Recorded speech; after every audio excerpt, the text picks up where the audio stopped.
is all about the skills that you need to get ahead in the industry. And I am honored to introduce our moderator for this session. He is an equities trader for BPI Investment Management Incorporated. Everyone, please welcome on stage Mr. Charlton Sean Gerland II. A round of applause for Mr. Gerland.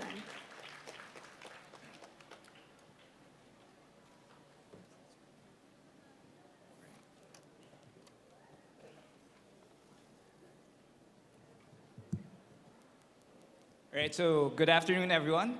I will be your moderator for this session, and we are excited, and we are yeah, I'm really excited, and that we have not just one, not just two, not just three, but four esteemed speakers to join us in this session. So once I call each of the panelists, may I ask them to also go on stage. So our first speaker possesses over 5 years of advisory experience in the Philippines as a senior consultant in the data analytics industry with Z-Lift Solutions Incorporated, as a financial consultant independently engaged with multilaterals such as the ADB and the World Bank Group's International Finance Corp, and formerly as an investment banking officer with the Development Bank of the Philippines. She also has a chartered financial analyst designation.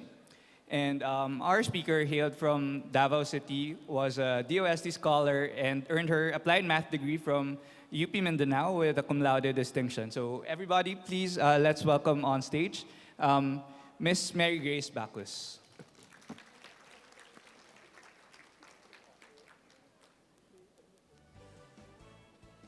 So joining Mary is a senior managing director in the corporate finance or restructuring practice of FTI Consulting and is based in Manila.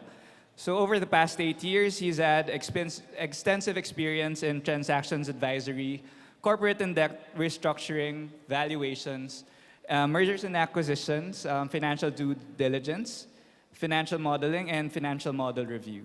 He has assisted in several cross-border engagements in the Philippines, China, Hong Kong, Indonesia, and Singapore. And prior to joining FTI, he was an associate director at Ferrier Hudson. His career started in the corporate finance group of SGV, or Ernst & Young Transaction Advisory Services in Manila. He graduated magna cum laude from UP Diliman with a bachelor's degree in business administration and accountancy. He is a CPA and a CFA charter holder. And he is a board member and vice president for candidate relations of the CFA Society, and also a member of both the CFA Institute and the Philippine Institute of Certified Public Accountants. Let's please welcome on stage Mr. John Balse.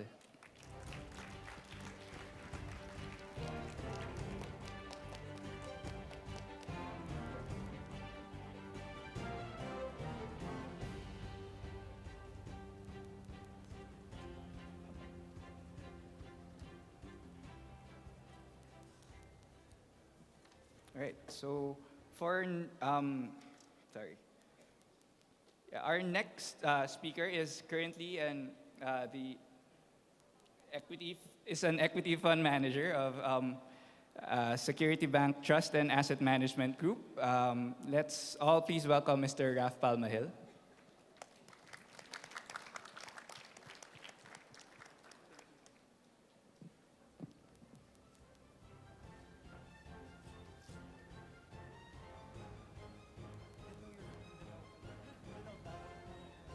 So previously, Raf was a fund manager in RCBC Trust before he transferred to UCPB to trade equities.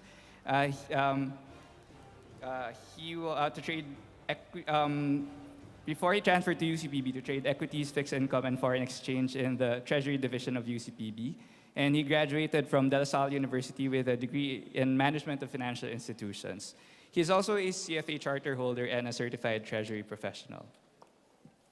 And our last but not the least speaker for today is the Vice President and Head of Research in COL Financial, which is the largest stockbroker in the Philippines. As Head of Research, she handles a team of analysts who covers more than 60% of the total market cap of the Philippine Stock Exchange. She also writes a weekly column for the Philippine Daily Inquirer, which focuses on the stock market and personal finance topics. She was also the president of the CFA Society of the Philippines from 2009 to 2016. And she headed the CFA Philippines Research Challenge Committee from 2008 to 2019. Under her leadership, the local society won the CFA Institute Research Challenge Global Competition thrice, and the CFA Institute Research Challenge Asia Pacific Regional Competition 5 times, giving the Philippine Society the best track record among all the CFA Institute member societies globally. She received her Bachelor of Science in Management Engineering in Ateneo de Manila and became a CFA charter holder in 2000. Ladies and gentlemen, please welcome Miss April Tan. All right, so thank you all to our panelists this afternoon of like what you do on a normal basis. Probably we can start with Raf. Okay. I'm an equity fund manager in Security Bank Trust. No? What I do is I handle investment management accounts as well as the unit investment trust fund of Security Bank, specifically the high dividend fund. So what I do exactly is that I follow the markets and take opportunity of any market information that I see or whatever to make money for my clients. Yeah, so for me, I'm an analyst. Actually, if you're an analyst, it depends on what sector you cover, but for me, I'm more of a strategist. So what we do, what strategists do on a day-to-day basis is we keep ourselves abreast of anything and everything going on in the market. So we read a lot. Typical day will start reading the newspapers, watching the news, monitoring markets, of course, and of course answering client questions, preparing presentations, doing presentations, and all of that, financial modeling, doing computations. So basically, that's it. A little bit of everything. So you kind of try to know as much as you can. Yeah. So as for me, a little bit similar to what April is doing. I'm a financial consultant, so an analyst but consultant.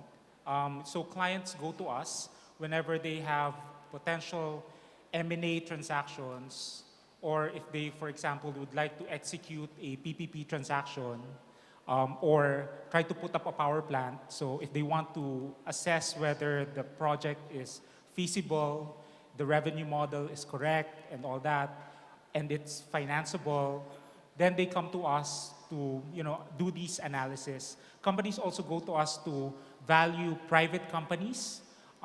So very different from what you see obviously with the stock exchange, right? All of the prices are already flashed there on the screen, but most companies in the Philippines are not listed, and therefore there's always a question of valuation. So companies go to us to do, just to answer the question, how much am I worth? How much is my company worth? So typical day, we start working at 9 and goes on and on and on. Yeah, depends. Yeah. What I do is a mix of data science consulting and financial consulting.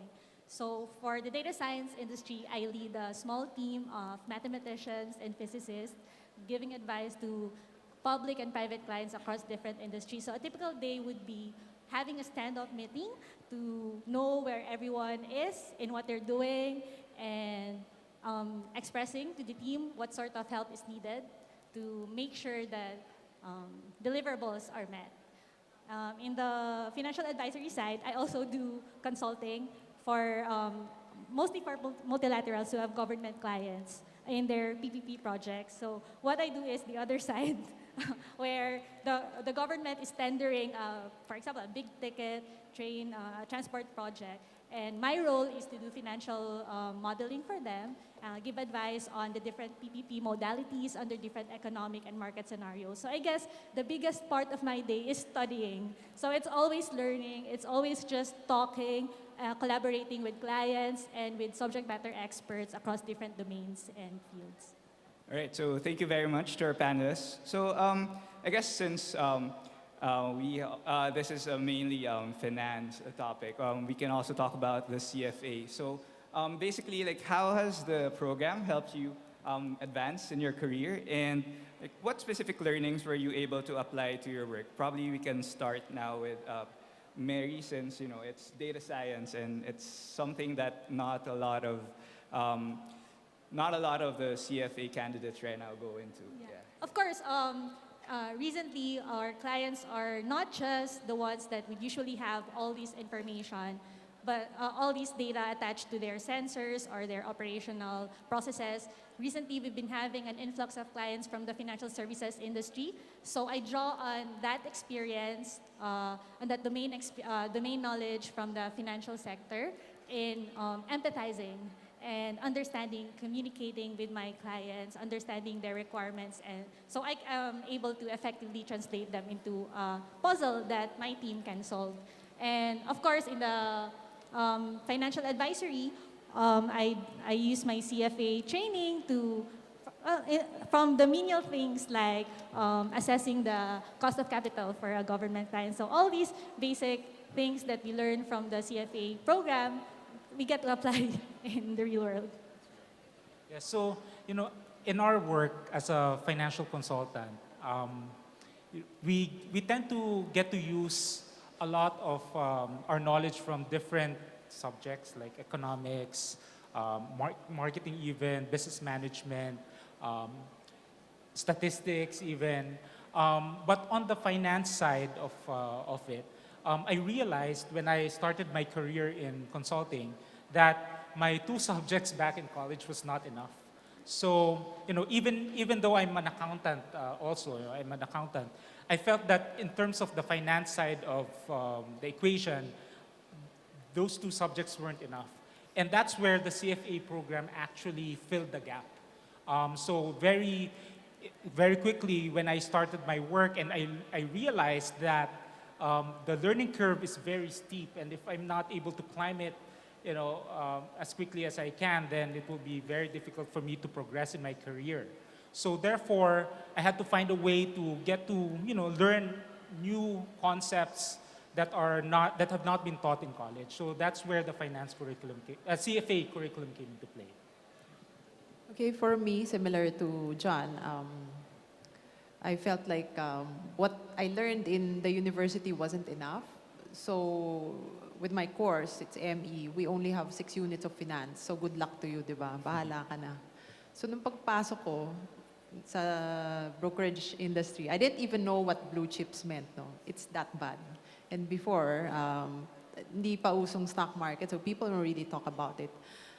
So taking the CFA program, it really deepened my understanding of accounting, finance, the importance of, say, mga ratios, and all the other things, like even the analysis, valuation. Some topics we don't really use on a day-to-day basis, but it still helps because sometimes when you read the annual reports and you go deep into it, into the notes, then people will talk about derivative products and everything. It's like you're reading Greek, di ba? But because you encounter those topics in CFA, you're not as intimidated. You know that you can just go back to your CFA materials and reference to that and, okay, now I understand what they mean. And then you can make a more detailed analysis. So definitely it's very useful even though makasabihin nyo, naku, dami-daming inaaral. Hindi naman namin kailangan to. You will find use of those materials, one way or the other. Or at least when people start to talk to you about a topic, you are aware of it. You're not, you don't feel like, what's this guy saying, Yung aware ka na may ganun pala.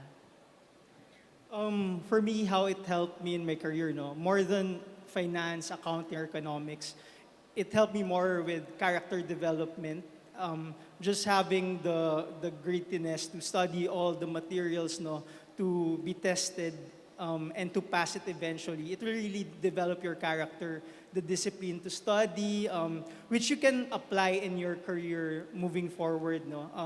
Again, like the other panelists earlier mentioned, trading or fund management, it's not really a sprint, it's more of a marathon, and you need to have this discipline to study all relevant market information day in, day out, to achieve a specific goal, which is to outperform the market, but for the CFA's case is to pass the exam. So with these 3 levels of examination, it will really change you as a person. All right, so I guess just a follow-up question to that. Since we have some students here, we have some students in the audience, would you rather advise our students to like take on the CFA, to take on probably like level 1 while they're still in school, or if not, like how are you able to balance your time working while taking all 3 levels of the CFA exam? Probably we can start with John. All right. So, in terms of when to take level 1,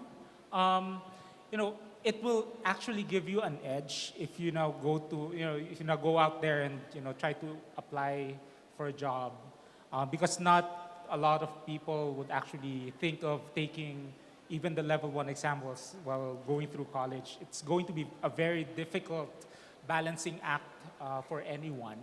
But it definitely gives people an edge.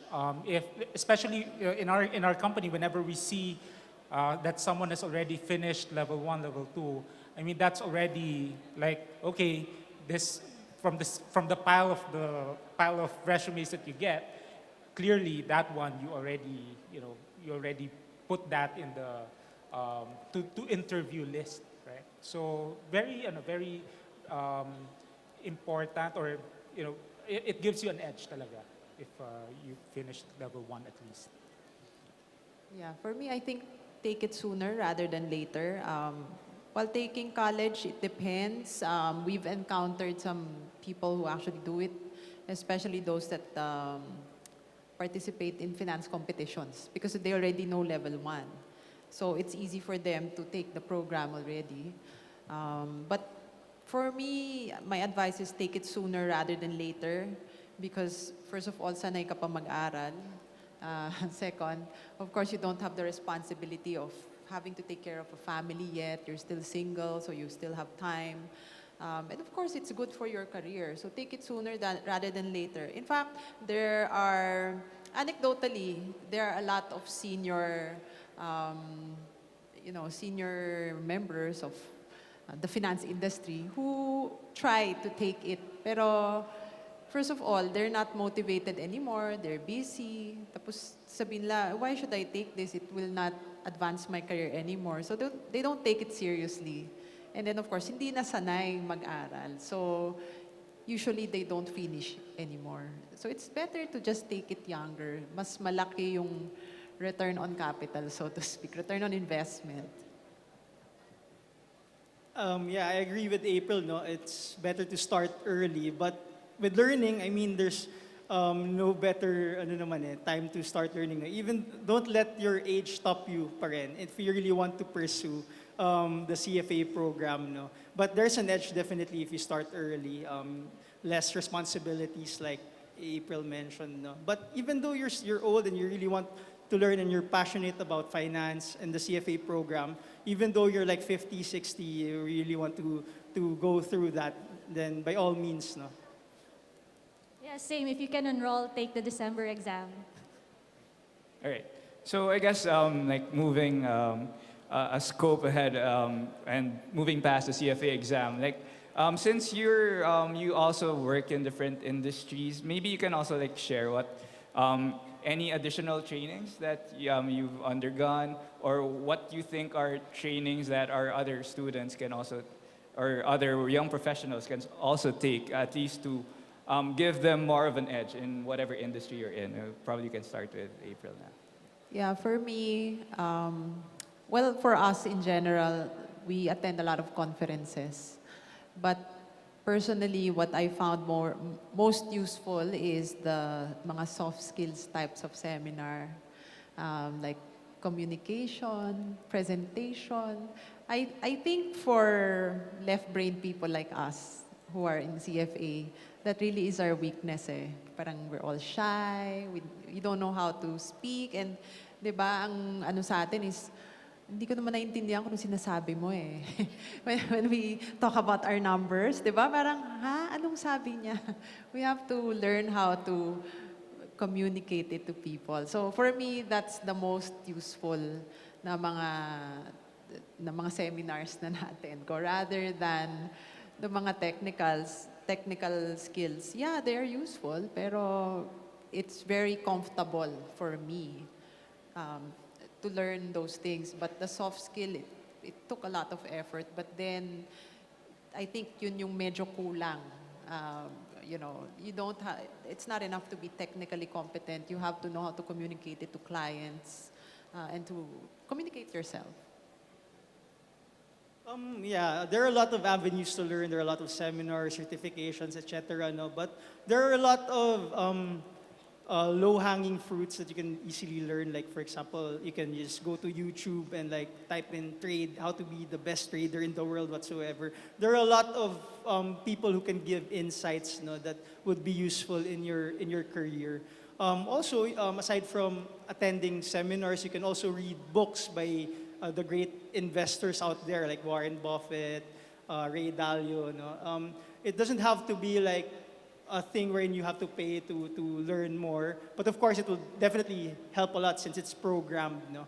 I mean, there's a proper curriculum, etc. But there are a lot of materials that you can use, like books and online materials out there.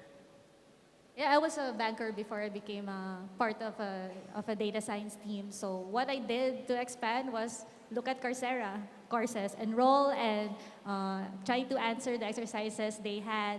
Recently now, I've been attending conferences for the industry to stay abreast. And I think the most valuable thing that I do is reading up on the latest trends, latest updates in the industry, and the latest technology that I have to know about. I also agree with my co-panelists on this. But maybe just to add, you know, you go through trainings, you know, you read all these books, but I think at the end of the day, nothing beats applying all of those learnings because you really have to be able to ingrain the theory into the work that you do. So, you know, what I would suggest or advise people is to, you know, grab as much opportunity as you can to get to apply all of these learnings because otherwise you'll just forget. So yeah.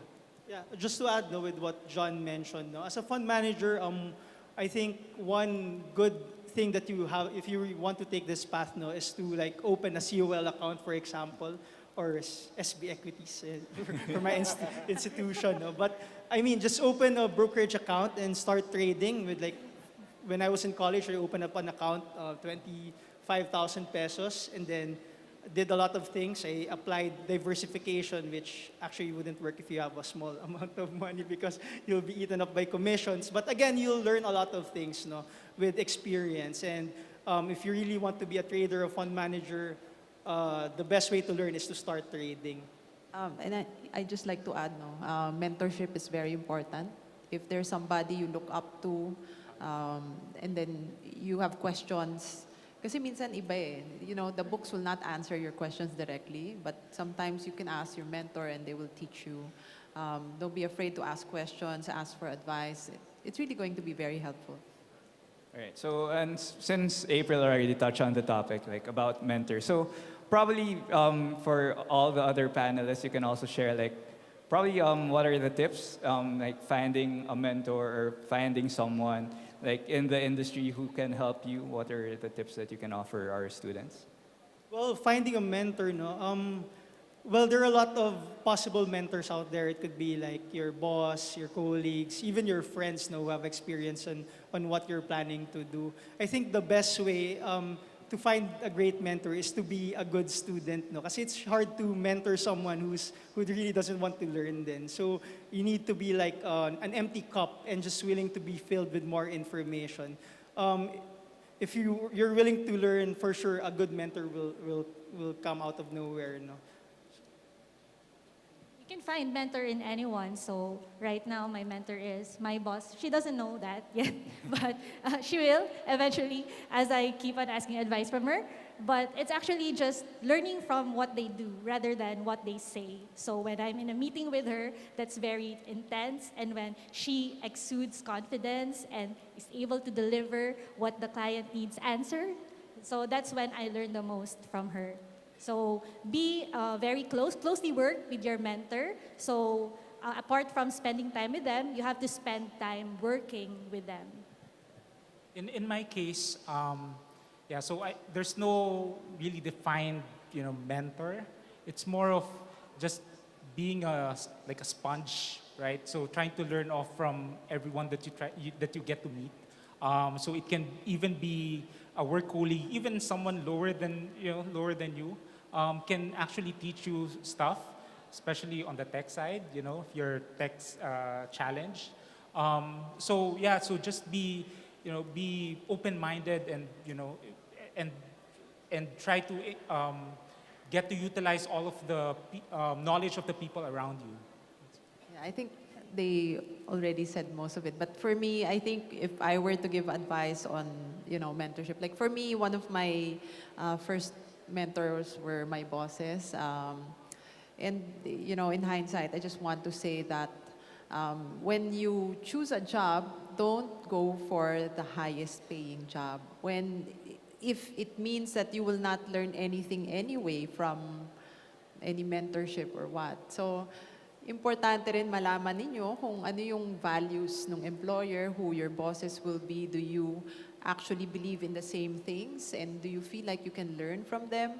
I think those are the other factors that are important. Because if you will learn a lot from your employers, you will become a lot more valuable in the future. Again, it's not a sprint, it's a marathon. And you want to increase your value while you're still young. So that should also be part of the equation, not only the pesos and cents that you will get in terms of pay. Right. So I guess we also talked briefly about this already earlier about the soft skills or communication skills. Probably aside from communication skills, what other soft skills must we develop to succeed or to advance in the industry? And like, are there any specific events or probably trainings as well that our audience can attend to develop that skills? Like we can start. Sorry, medyo gasgas, but for me, the top soft skills required for this industry is empathy. It's being able to put yourselves in the shoes of the persons you are meeting with, discussing with, so you can have something productive at the end of your discussion. Otherwise, it's gonna be a waste of time. There would be nothing, there will be no information put across the table there. So another thing is grit, to pick up yourself after failing, realizing that you can still plan within the time frame you're left with and make something out of it. So just, I think it's really courage to have hope even though you are faced with many challenges. Okay, so well, I agree with that. Maybe to add marketing skills. For people like us who are L-brained, right? We tend to shy away from the crowd. We're not. They say that we're not too extroverted. So I think that's something that, especially if you're in the consulting world, right? It's important. It's important to be able to communicate and market your services to other people. If you don't have the necessary marketing skills, it will be hard for you to get ahead in the industry. So marketing skills, I would say, is also important. Yeah, so aside from everything that was said, I think learning how to network is very important. Again, a lot of us tend to shy away from networking opportunities. So, well, it's something that you can actually learn.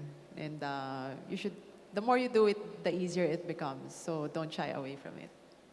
Yeah, it's really important to be able to communicate with other people, no? And also networking. But one thing that I think is also important is like to develop your character as a person, no? In a trading room, for example, one important thing that a boss looks at is the chemistry of the people around, no? You can be a good trader, but if you're a toxic person, it's really hard to work with you, no? Even though you are good. So just be genuinely nice and try to affect the other people positively, no, especially in the workforce. So you need to practice that. Even though you're shy or whatever, no, you can try to improve that. Like for example, start giving compliments. That's one way to start the conversation. Talk to random people like the cashier or like the helper that you see out there. No, just try to be approachable and nice to everyone. No? Right. So you've talked about toxic people, but now, like on the flip side, like how do we actually? Are there any tips for us to like be able to deal with people like this in the workplace, or probably also with irate clients or clients with very unusual or very high demands from us? Probably we could start with John. Yeah, well, we have plenty of that. You know, very demanding clients. But you know, sometimes you know their emotions are really at a high level. You know, the way to deal with that, you know, in my view, is to make sure that at least your emotions, you're at your level, because otherwise, if will um, you will fight with that kind of emotion, you know, so it will not be productive anymore. So the way to do it is to be, the way to deal with it is to have this very calm approach in that kind of situation. So, sorry. So we're spending a lot of time recently managing conflict, and that's actually one of the top soft skills that we need to have these days. But I think from my experience, when a client is hard to deal with, my first approach is to understand where they're coming from, what irritates them, what do they want from this meeting. So if there's a conflict of interest, you have to understand what is the interest of the other party, so you're able to negotiate with them or address their needs. So to propose something, a solution that everyone can agree in. Yeah, I agree with Mary Grace that understanding the needs of the clients. I mean, they might be mad, and they might not be saying things, but you try to understand what they want, and just be objective and professional about the whole thing. You can't get mad at them, definitely. That's not allowed. Yeah. So, I mean, but don't overpromise also. You only tell them that you'll do your best to do one thing, but for whatever, like don't overpromise, and then they'll get even more frustrated, and yeah, they'll get madder if you tell them you will do everything, but you can't. Just tell them I will try my best, or I can do this, but the others I cannot commit. Yeah, the key word there is being professional. No, so you cannot really what do you call this? Get into a heated conversation with your clients. So you really need to understand them. I think one example could be like, for example, talking to your mad girlfriend. No, you can't obviously go into a conversation with your girlfriend with a hot head, no, or else nothing will be resolved. No, so you need to head into a conversation with the mindset of resolving the issue. So that's very important. So one thing also is to be a good listener. Listen to the concerns and everything, and then try to resolve without over-promising. Now, with dealing with toxic, for example, colleagues, etc., just don't stoop down on their level. No? Try to still be calm and collected, and then ignore. Don't let them affect you, for example. No, but if there's a better opportunity, like for example, privately, maybe you can talk about your issues, etc., no, to resolve it. Because it's really hard to work with someone you know you're not feeling comfortable. No? All right. Then probably like moving past work, like people are, at least for the students out there, probably are worried about like, work-life balance. How do you do that once you're in a professional setting? You're already there working 9 to 5. How do you have the energy, or what are the possible time management tips for you to like have a life out of work? Or is that something, or is that just fiction really? Probably you can start with April. Yeah, so I was thinking about that. The first answer that I thought of really was, you have to understand that if you want a high pay, you have to work hard, diba? So there's a sacrifice. But then again, come to think of it, you have to think of personal finance when you start working. You should start setting aside money and making it grow so that by the time you reach age 30, age 40, you don't want to have to chase an expensive or a high-paying job so that you will earn more and maintain your standard of living because you have set aside enough money that will earn money for you. Diba? So, yun lang. Otherwise, you will always be forced to run after a higher paying job, even if it means that, you won't have time for family, don't have time for children, don't have time for yourself. Yung buhay mo, trabaho mo na lang. So, that's my tip. Like, when you start, think about retirement already or setting aside money so that by the time you reach, say, 30 plus 40, then, you can be more picky about the job you choose, which allows you more flexibility and a work-life balance. Yeah, I think one important thing is that when you're passionate about something, work suddenly doesn't feel like work anymore. No, it's going to be fun. For example, for me, no, I don't mind waking up and then reading news right away. For example, when on my free time, I read about the markets, etc. Because I'm genuinely interested. No, so it doesn't feel like work anymore, and it becomes part of your life. On the workplace naman, there are a lot of things that you can improve to shorten. Like for example, you need to basically work smart. No, it doesn't mean that you stay late. You're being productive. Actually, it's the opposite. You are allotted 8 hours, and then you can still finish your job within that 8 hour period. No, so meaning there are a lot of inefficiencies in the processes of the company, which you can improve. Like for example, just to give you my story. No, when I joined the first bank that I worked for, I was tasked to input the trades of the portfolio managers of the trader. So what they taught me is to input, like for example, 1 million. So that's 1 0 0 0 0 0 0. So there's a lot of keys that I need to press just to type in a million.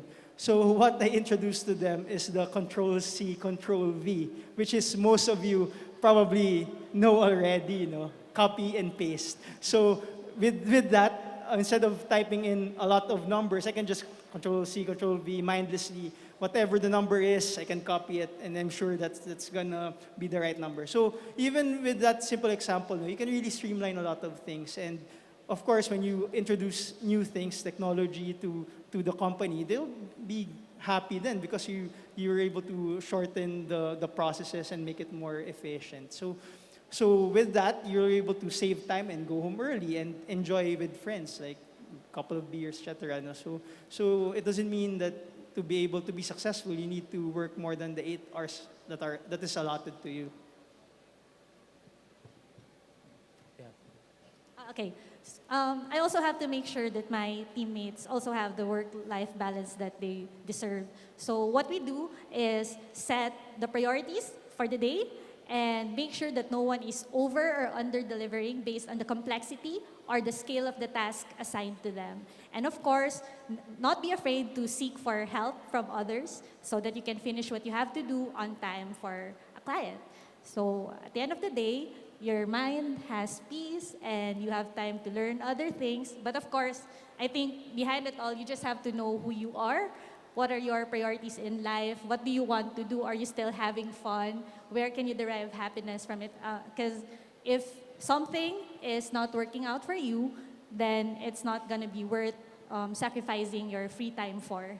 So if something is worth the time, then there's no issue working hard for it, even past the 8 hour period.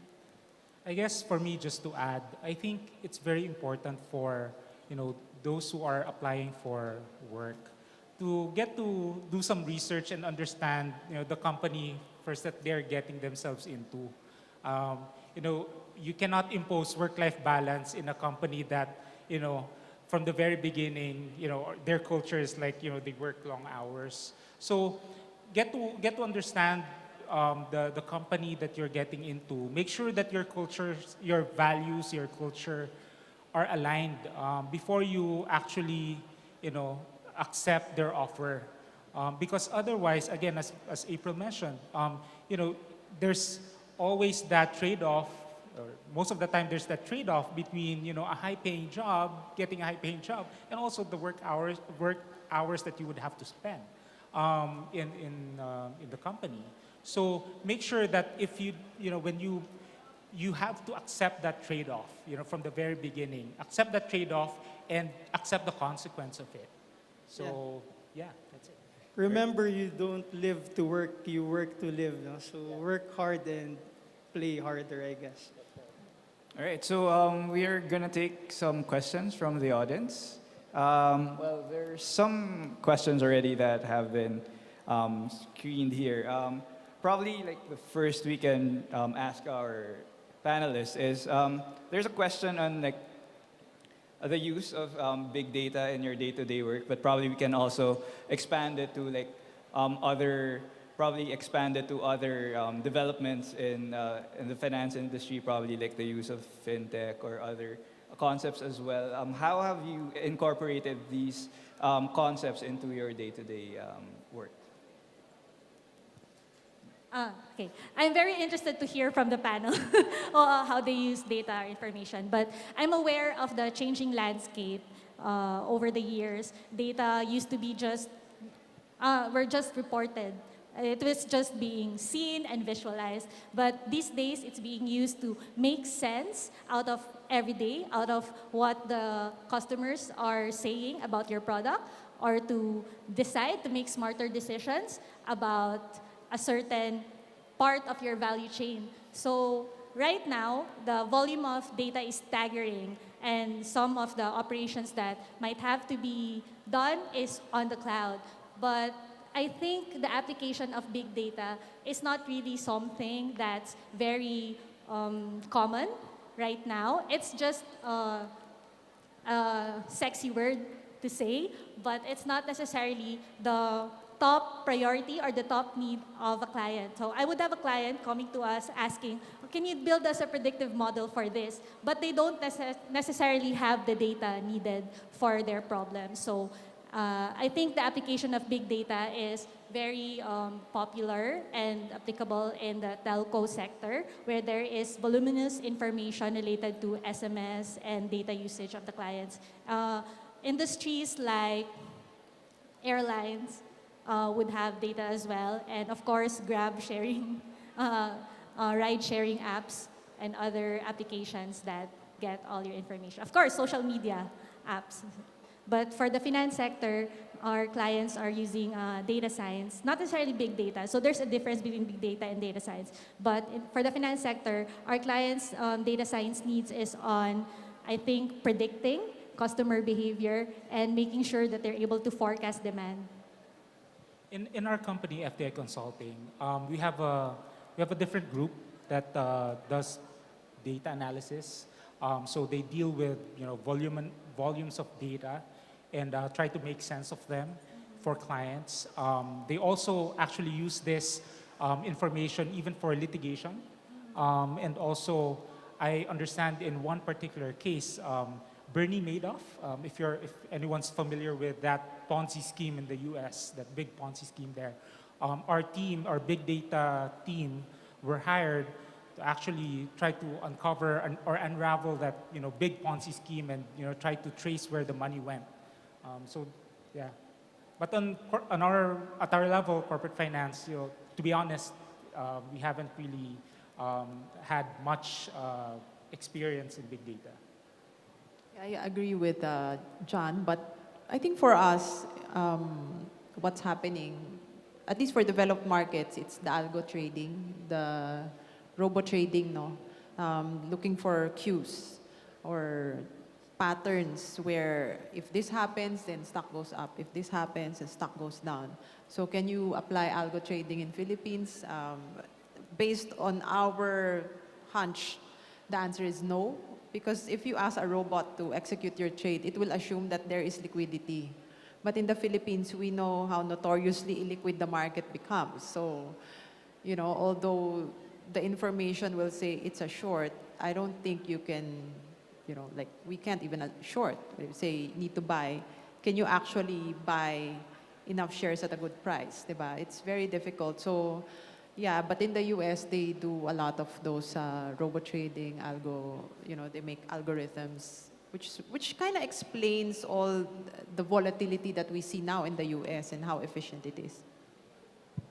Same. In our company, we don't use it yet, but we have client, and not really clients. So some of our investment companies that we invest in, like I was discussing with Mary earlier. For example, Maxis, who owns Krispy Kreme, actually they're using big data to know consumer behavior, etc. Do you know that the arrangement of the donuts in their store matters because the ones on the top will yield more GPM for them, rather than the ones below? So as a consumer, obviously you'll see the ones on top first before you go down the trays. So that's one. As a fund manager, we are definitely aware that there are a lot of disruptive technologies out there, aside from big data. One could be AI, could replace traders eventually. Cryptocurrency, which could replace paper money, if it, I don't know, if it gets adopted by central banks, etc. But there are a lot of these disruptive technologies that we need to be aware of, and of course, as professionals, we need to be able to adapt to also. Right, so, and another question, I guess, because we have some loudest standings in our panel right now. So, like, how important or how much does academic standing actually matter once you're already working or in the corporate world? For me, it's not very important. Especially, you have to be in a position in life where your academic standing is no longer important. So right now, at your level, maybe it is to gain credit, to have credibility to future or potential employers. But I think experience and how you carry yourself would have to exude the same amount of credibility that your academic standing also says. Yeah, so academic standing, very interesting question. Yeah, because in our case, as a consulting firm, and fully knowing the weight of the work that one would have to go through, it's very important for us that someone who we would take into our company is able to climb the very steep learning curve that is required to perform. And the cue there is one, is did he or she perform well in school? Because unfortunately, that's our only gauge on whether someone is able to actually learn fast.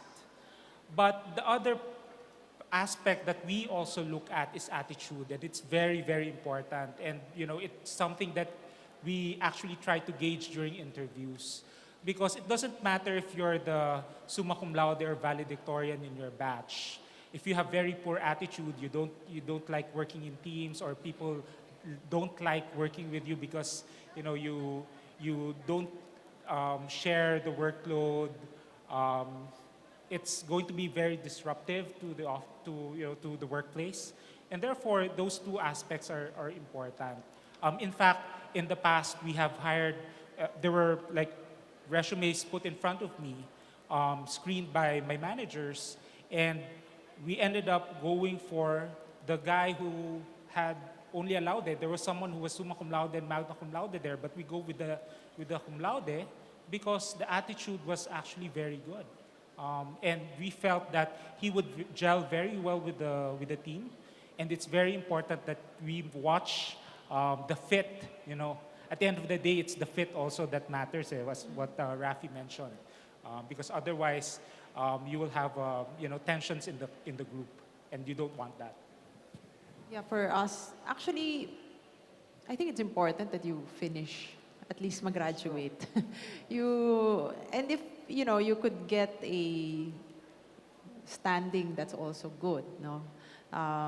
But that said, I mean, it puts your foot in the door, Yes. definitely. Because, if you screen a lot of applicants, okay, I'll set this aside because it looks like this is really a smart guy, or a smart girl. But that said, we've had applicants who had very high grades, but we rejected them for the weirdest reasons. Like, I remember we had this applicant who was like magna cum laude, math contestant, etc., parang perfect analyst. And then you know what my boss said? You know, when I interviewed that lady, she was looking at her score in the application test. Sobrang competitive. Gusto niya malaman kung mataas daw yung grade niya.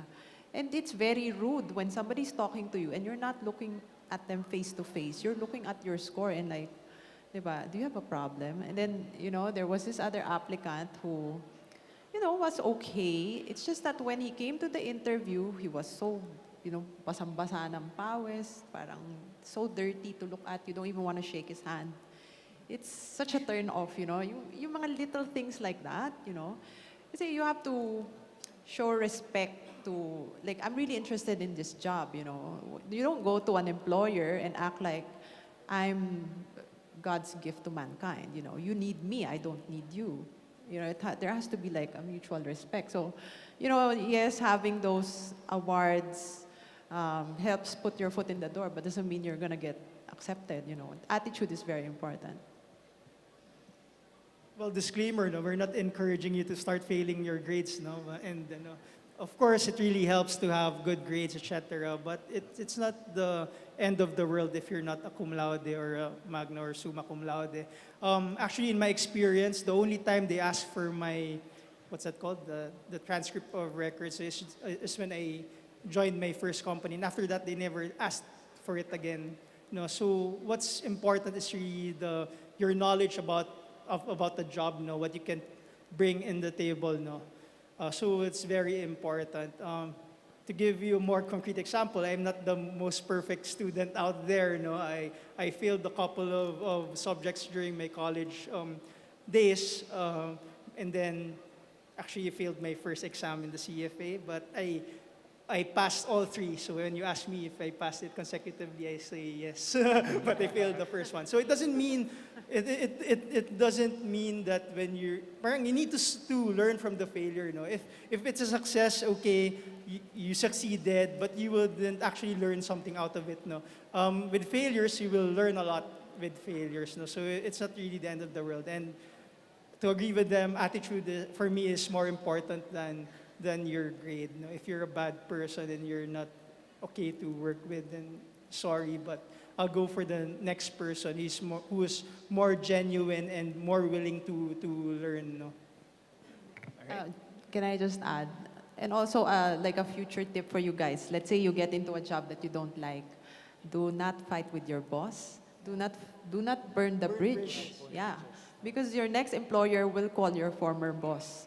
And, you know, yes, they may not, but, you know, you don't want to be applying and learn that they called your former employee and your former employer, and, you know, your former employer only has bad things to say about you, no?